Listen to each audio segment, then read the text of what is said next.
Hello everyone and welcome to another Marvel Rivals video. Today we're going to be looking at the specific roles the support characters play in the game.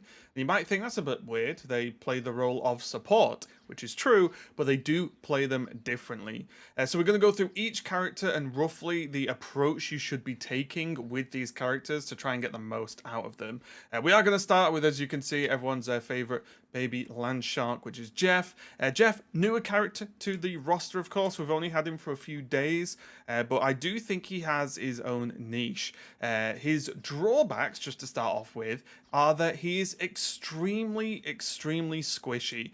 If you get dove in the backline, you are probably in deep trouble, and especially characters like Spider-Man, Magic, Venom, they can really put you in some trouble. So a lot of the way to play this character, obviously you want to be healing, but I would say most of Jeff's sort of play style and skill will be in evading the enemy team. And you can help with this in a multitude of ways. First off, you have your dive, obviously, to just not only... thanks, Jeff. Not only be able to, wall climb as well, as you can see here, to try and get out of weird positions. If a melee's chasing you, you can just climb up a wall and you're probably a lot safer. But also you can just stay small behind things. It's a little bit harder, for people to see you if you can just stay a little bit small and make yourself a smaller target overall. Next up, we have Jeff's E, which spits out these healing balls. And although, generally speaking, you want to set these up so that your teammates can, take a benefit from them, you can use these yourself, even when you're in this form. So, something you do have to remember, let's just use this map as an example. If, like, your team's pushing around this corner, and you're sort of this position, you want some balls here. Because if you start to take damage or someone dives you, you can just go under and start chewing up these balls to heal. And that is very important, because you cannot, as with most supports, you cannot heal yourself, right? Like, I cannot spray this in any way that heals myself. So you need to make sure you've always got, and it helps with your fellow support as well, normally playing two supports in a team, to keep some in the back line and round corners, so that if you do get dove, you just have these available for you. And one of the main reasons why this is, and I don't see enough Jeffs doing this, one of the main reasons why I think this is strong is you don't really need to use these balls to heal, like, your team, like, especially like tank line, front line sort of characters, because you have probably the strongest straight up heal in the game, which is Jeff's left click. So you want to save these balls to just heal the backline and to be safe from dives, which is what a lot of the game sort of circles around right now.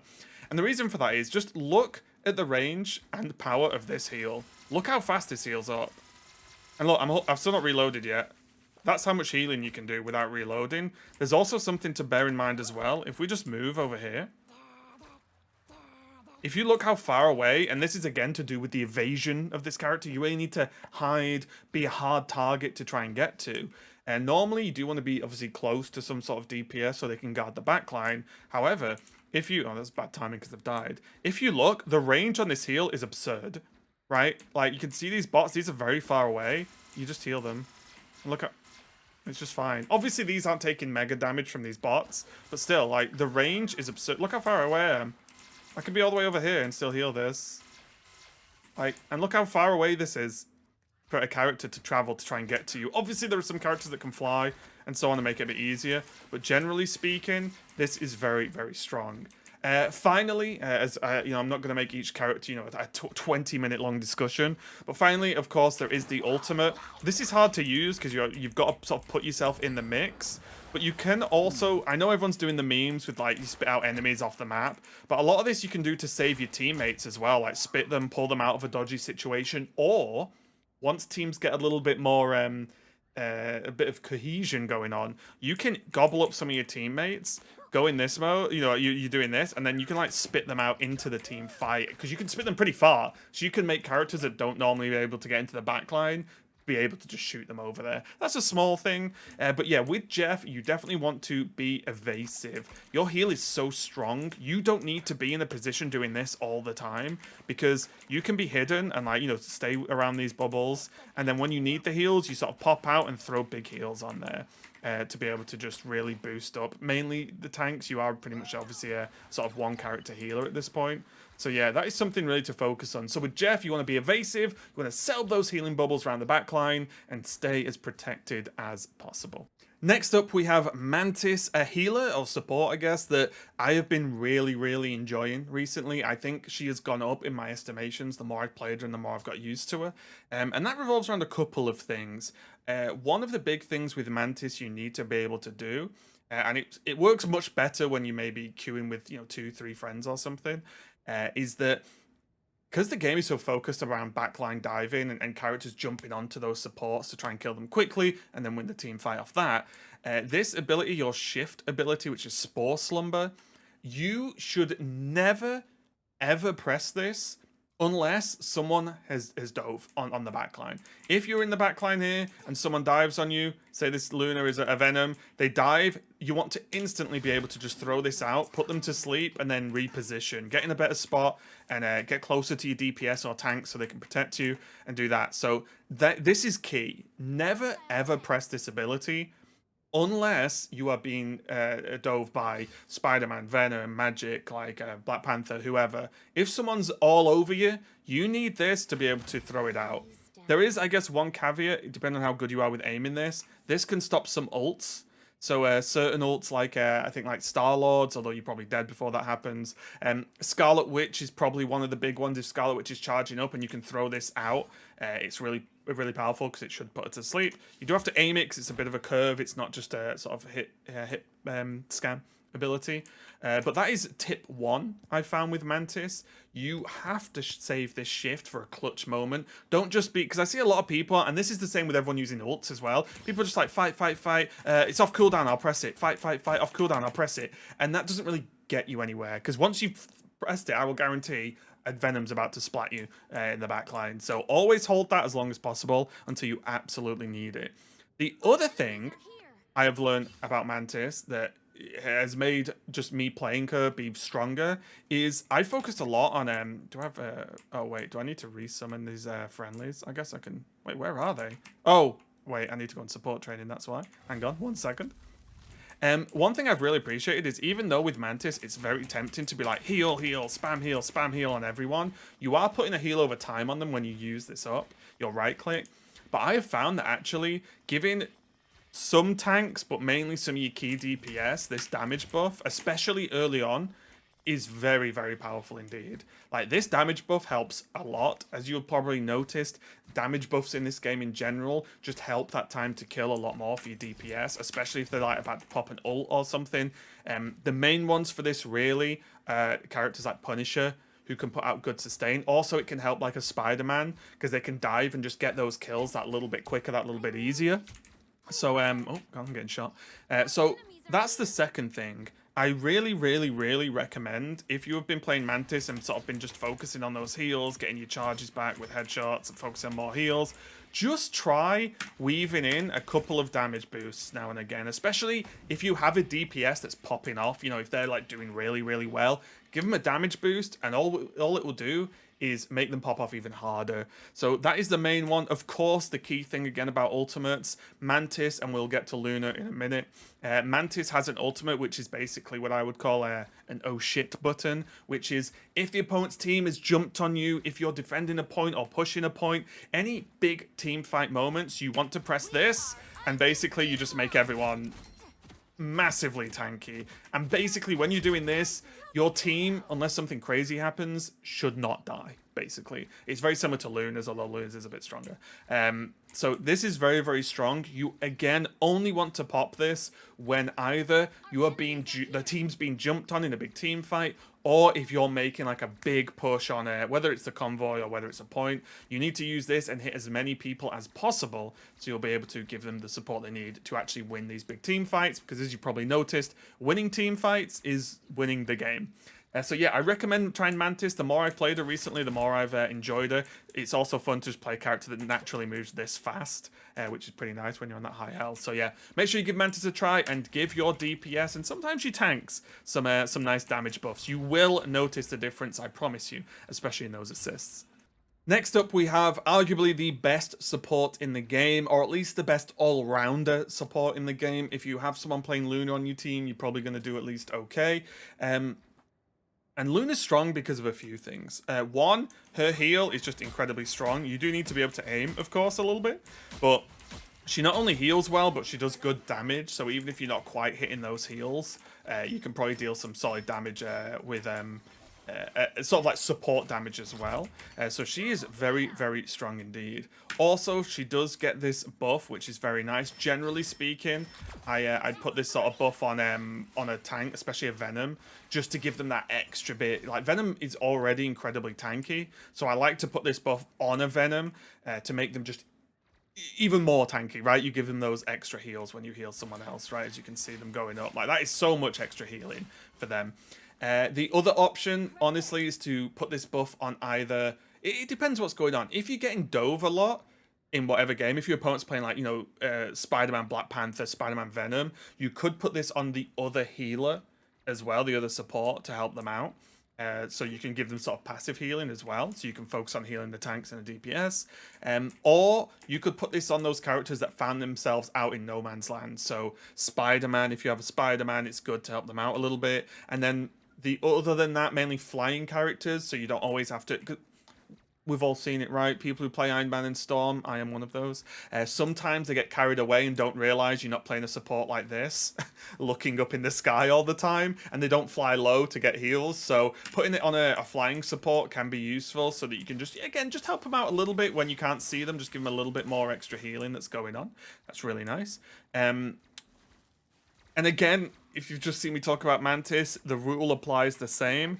Luna's freeze ball, very, very powerful indeed. It can stop similar ults the same as Mantis. And again, if there's one thing you take away from this, it's never use this ability unless someone is diving you, right? The only other options I've found to use it are if there's literally...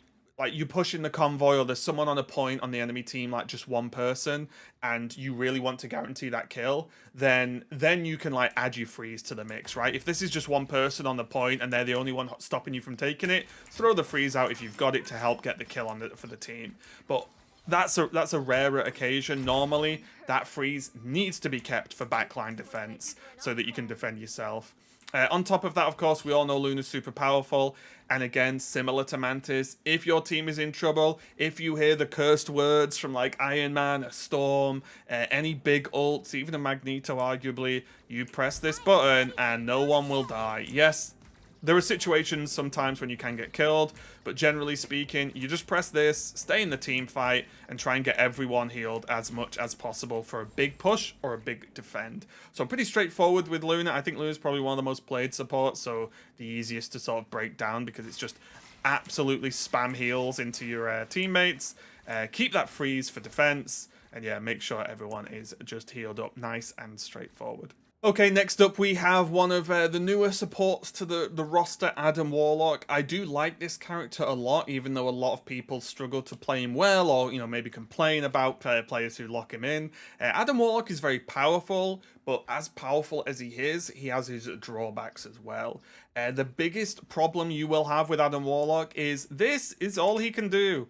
There is no movement. There is no way to hide, really defend you. There's a way to defend yourself, we'll get there in a minute, but there's no real good way to hide, no good movement, no nothing. You are literally just sat here left clicking or, you know, right clicking or doing your ult, and your heals, of course. So Adam Warlock's playstyle is very much, you need to be aware of where everyone is on the battlefield at all times, because if you get caught out, you're dead. That's because you've got literally nothing. You will just die. But once you have that positioning well, and that position often involves actually kind of being in the mix a little bit, stay with right next to a DPS, stay with a tank, even if it means you're in the front line a bit, because the closer you are to the fight, the actual stronger Adam Warlock becomes.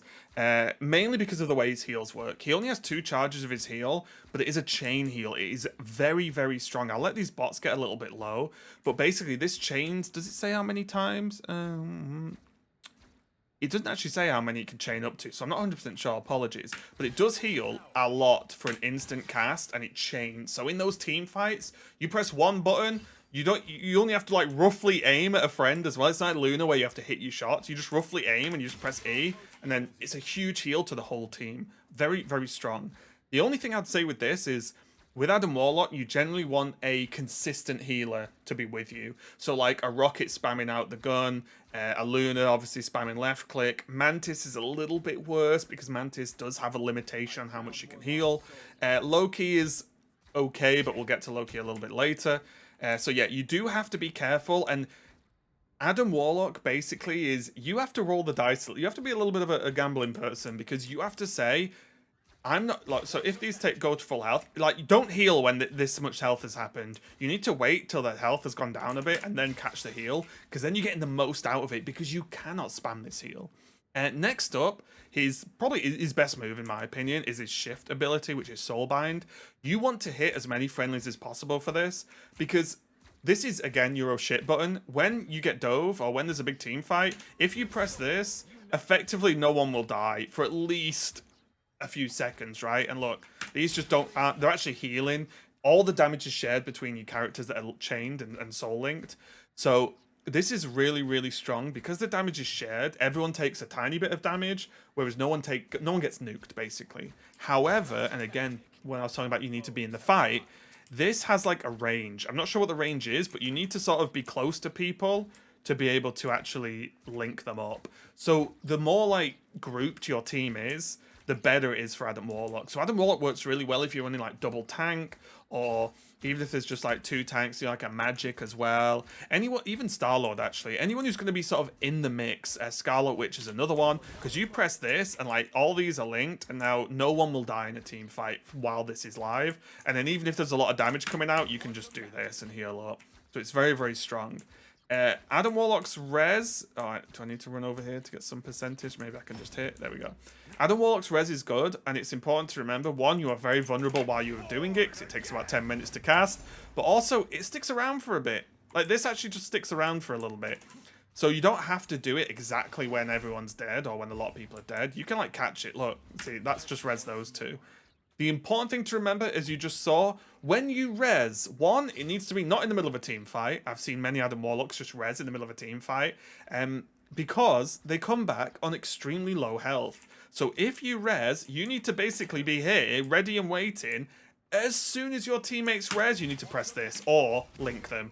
Like one or the other, or both. You need to heal them up instantly, or they'll res and get nuked, and it will just be a complete waste of an ult, a very powerful ult at that. Other than that, the other thing is, I generally don't spam left click too much. I try and like do this with Adam Warlock. If you're accurate, you're actually putting out a pretty decent amount of long range damage, as you can see. It's, sure, you can get kills. It's nothing mind blowing. You are a support after all, but it is relevant damage if your team is secure enough. Like if you're about to push in on the backline and you just throw a couple of these at like a healer or a DPS, it will help.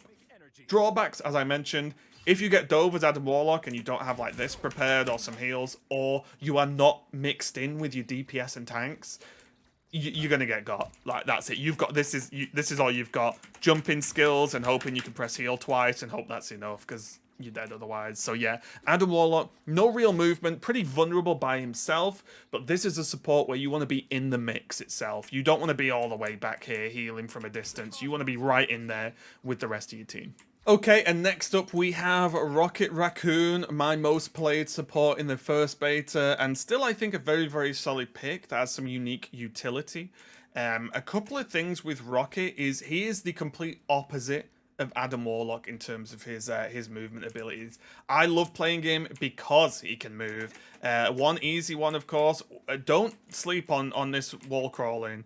It's so good to just get out of the way and make yourself a tough target and get these high points to try and hide behind, or get to good healing spots like this that you can easily use to sort of hide behind range damage while still putting out heals. So yeah, don't sleep on any of this. If you're in trouble and you get jumped in the backline, if you happen to be out here, like, you know, doing what Rocket does is just throwing these heals out, just get away. Double shift if you want. Against melee characters, you can just go high and do this. Against characters that can maybe chase you down, just shift in weird directions. Like if you get dove, you can even like shift forward into the team and then just shift out again. So you can just try and do erratic jetpack boosts with Rocket.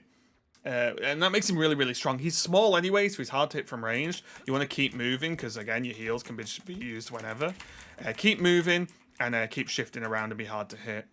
Next up, of course, the placement of this. His probably most powerful ability overall, his huge utility of giving your opponent not only some, your team, not only some armor, but a resurrect. There's a couple of ways you can use this. One, the most common way, which is put it round a corner, set it up somewhere where the opponent's team, I don't know, unless they're hunting for it, they just won't see it. Yeah, so if it's out of line of sight, you can like guarantee a res.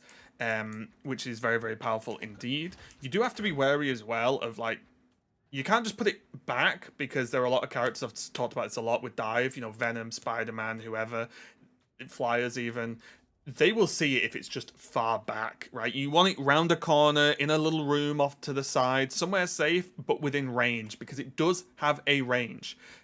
Just to note as well, you can cancel this. If it's down, I think I can just probably show you in a second. When you place this, if you feel like the fight's leading away from your, what was it even called, Abby? Your BRB, you can, if you put it down, if you choose to pick it up, or if you see an enemy targeting it, if you choose to pick it up, it sets the cooldown on your terms, right? You're not like waiting and waiting and waiting and going, oh wait, this isn't even being used. Oh, or wait till you die and then resummon it. You can pick this up and then let it actually, you know, you're setting the cooldown off when you want it to, so you can get it in position. So just something to bear in mind. What else? Oh, final one with the BR. Oh, there's two things with BRB. One, if you're locked in the room, if you're like on the attack or whatever, or locked in a room on a map at the start, throw it down, because it'll give armor to your teammates. Then cancel it. It goes back to you and resets the cooldown before the fight actually starts. So make sure you do that in the waiting room at the start. Also, I came across an interesting strategy where there was a Rocket Groot, clearly a duo queue, and Rocket was just sat on Groot all the time. The Groot player was good, but I realized about halfway through the game that every time we killed the Groot, they were just back in the fight. Every time, right? Every time. And I think what was happening, it's something I'd need to experiment with.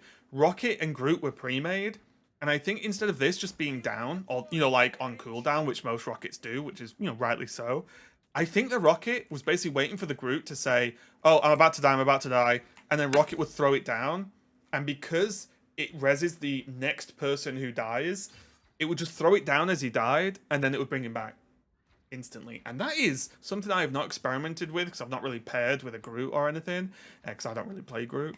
But it was very powerful when I played against it, because instead of rezzing whoever, you're getting your Groot right in the fight, and if the enemy team's spending a lot focusing on those walls and eventually killing Groot, if Rocket then just does this and then Groot's back, they've got to kill the tank all over again, right? And that is a nightmare, I'll tell you that for free. So that is something to bear in mind, especially if you've got a friend you play with and you're on comms and you can communicate that pretty clearly. The other couple of things with Rocket, some of it's kind of minor. I guess not really. One thing to note is your reload reloads both your heal and your gun. Your DPS gun, I guess it's all the same gun.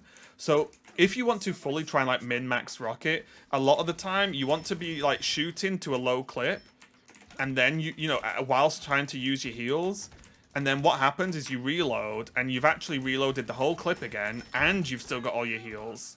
So that's something to bear in mind as well. It's pretty hard in a fight, and sometimes you just can't do it, right? If your DPS or your tanks are getting railed, you're not going to sit there and go, oh yeah, it's fine, I'll deal damage, right? You will just be chaining these heals, reloading, training the heals. But if you're doing okay health-wise, and your team is, you can weave this damage in. Don't be afraid to do some DPS as Rocket, because he does good damage and good pressure. But you can weave this in and then just throw these out, weave a bit more in, throw them out, and you've still not reloaded yet, but you're still getting like full benefit of your gun. Next one is, or the final piece for Rocket, I won't talk about his ult. His ult gives everyone damage. Great job. Chuck it down when you're pushing. But these balls bounce. So these are now like almost doing double to triple healing. So this is probably the hardest thing about Rocket, is making use of these bouncy balls. Because you can do these round, if you're here and your team's pushing around this corner, you can just sit here and do this, and it will heal everyone a lot. So you need to realize that these are going to bounce and heal tons. So you need to be like up here and just start bouncing these away. And look at this. This whole doorway. I should show you the video, but I don't even know if I've still got the replay. I held, or my team held this doorway for a ludicrous amount of time in one of my games. Because I was just sat here doing this. And because the balls were bouncing, you get like double, triple heals as it's just bouncing back and forward. So it's very, very strong indeed. You can do this around corners. You can bounce them to basically make yourself more safe. You can, if we've all seen it, DPS go chasing off into rooms or around corners. You can just do this, and you're probably going to heal them, or like throw this up there to heal them in that room if they're chasing people. So I think like learning the bouncing of Rocket's heals is very, very strong. Even like you can do like trick shots even off this if you'd like, you know, do that and then bounce it in that corner sort of thing. Like you could do all sorts of cool stuff to get heals where you're safe and your teammates are still getting healed. So yeah, that's what I'd say with Rocket. Mobility is absolute S tier. You can cause teams havoc by just being in weird spots and getting away very quickly. But yeah, a lot of it is just focusing on these bouncy balls and of course where and when to place your BRB machine for that res. So yeah, very, very strong indeed. And as you've just seen there, finally, if it's been up for a while and you cancel it, you actually get it back very quickly. So yeah, all those to keep in mind. Rocket, super good and a very high skill cap, I think. And finally, we have Loki. I'll be honest, the support I played the least. I played a good amount of him in the previous beta. I played him a little bit here. He's hard to play well. I'm just going to throw it out there. I probably played him the least because I think he's just really hard to get good use out of. But he has, like, if you do want to put time into Loki, I think it will pay off in the end. He has a lot of key abilities. I think his backstab just is not that good. I don't think there's many positions where this actual like backstab for extra damage is going to pay off, so we can kind of ignore that. But his heals are very, very strong. Very similar to Luna. You can just spam these heals out. And they're pretty decent, right? Long range, pretty good. They deal damage to opponents, of course, as well. But the real trick with Loki is his clones that you can create, whether he goes invisible or you place them, and suddenly you are tripling your healing. It gets ridiculous. However, these clones can be killed, and the problem is the cooldown on them is not terrible, but enough for you to have to be conscious of it. So placement of these clones and cooldown of them is going to be very, very important as to how well Loki's going to do. Because if Loki gets his clones killed, if you're against a Loki, you should try and kill them all the time. You are way weaker. You have less chance to do this like swap to get out of jail here if you're Loki as well.